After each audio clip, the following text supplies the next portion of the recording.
Yeah, it's unusual for me to have two studio films come out in the same month. Right. I've never had that happen before in my No? career. No. I mean, that's unusual. Two studio films in 1 month, let alone two studio films in 1 year. I've had that happen maybe once, two studio films in a year, maybe twice. Right. But yeah, so two big films that feel. We don't know, of course, right now how this film will do. But I hope it does great. It seems like people like it, and I'm very glad I'm in it. It seems like it's funny, and the characters are likable, and they have good payoffs, and I'm glad I'm in both of these films. I had a good time working on both of the films. Everybody was really nice to work with on both of the films. And Alice in Wonderland, I'm like I say, I'm grateful I'm in these films, and it's doing really well. So Yeah. I'm very happy about it. How, well, obviously they both deal with kind of a fantasy Yeah. world. Yeah, Now, in yeah. this movie, I got to say, I mean, you pretty much steal this film. I mean, you have this running joke throughout the movie, and we meet you in the beginning, you're missing your arm. Right. And then we go back to the 80s, and they see Right. you again, you have both your arms, and then Right. there's this joke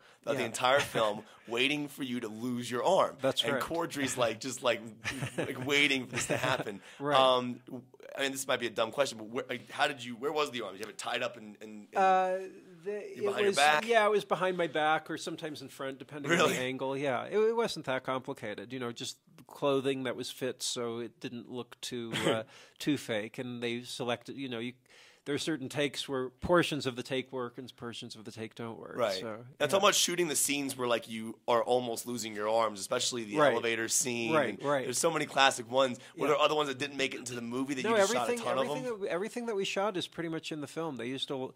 There are very little minor portions of scenes that aren't in the film, but basically every scene that we shot, they used in this. Well, I got to say, you're an absolutely brilliant actor, and Oh, I've been thank you. following you since I was a kid. I mean, in Back to the Future, obviously, and now. Did you find it a bit ironic that this was a kind of similar? Yeah, I was Yeah. I was aware of it, and it was interesting that it was 25 years later, Yeah. basically. This is 25 years ago is the year Back to the Future Right, came out. yeah. And so I was shooting it exactly 25 years later, and I was playing a character that was 25 years younger. Right.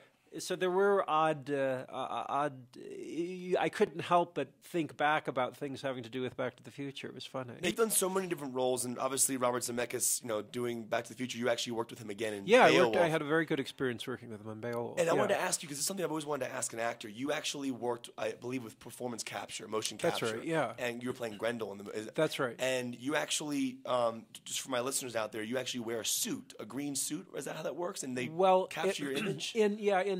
In Beowulf, there's a little bit of motion capture in Alice in Wonderland as well. Yes. And in Beowulf, I was wearing a black suit, and in Alice in Wonderland, I was wearing a green suit because that was also done with green screen. So it's a little bit complicated, but they're differing technologies. The technology Robert Zemeckis uses is complete motion capture. Right. What people don't understand about it is that the performance that you see, it's a little bit frustrating as an actor, Yeah. but the performance that you see Is the real performance. Everything that Grendel does in Beowulf, I did. It's not like it's just an animated thing that I provided a voice for. People even say, I've seen Twitter tweets or whatever you call them about people saying that only my head is in Alice in Wonderland. That's not accurate.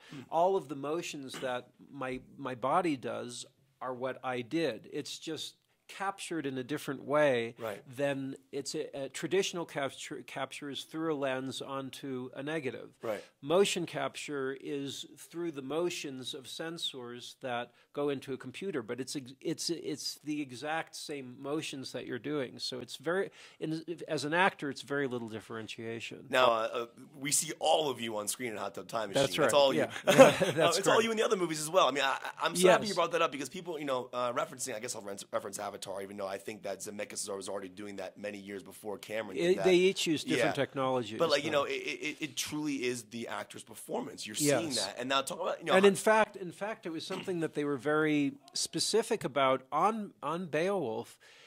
And in a certain way, it's more about acting in that because you're just in a quadrant with I think it's 260 Cameras. cameras Oh my around gosh. you, and then it's just you and the other actors that you're working Yeah. with nothing distracting you. Usually in standard capture, you're off camera and the other person's on camera, and there's actually more distraction than that. In Beowulf, there was just you, and everybody's in 100% close up, so they're 100% for every single take. It was actually really great in that level. Now Alice in Wonderland, which was more green screen, Right. Actually that one had more where you're dealing with people off camera, or people aren't there. You're looking at like a ball or something. So it's all of these technologies have different both limitations and elements that are favorable. But the main thing is, no matter what the capture element is, as an actor, you just need to have your concentration and focus in on what your character is wanting. And so it comes down to those very basics that you learn in acting class. Before I let you go, really, really quick, Sure. I do got to say, first of all, I saw this movie with an audience last night. And Yeah. it's one of the funniest movies I've ever seen. Oh, good. It actually is so funny. In fact, you should probably see it twice, considering that you miss half the jokes. Okay.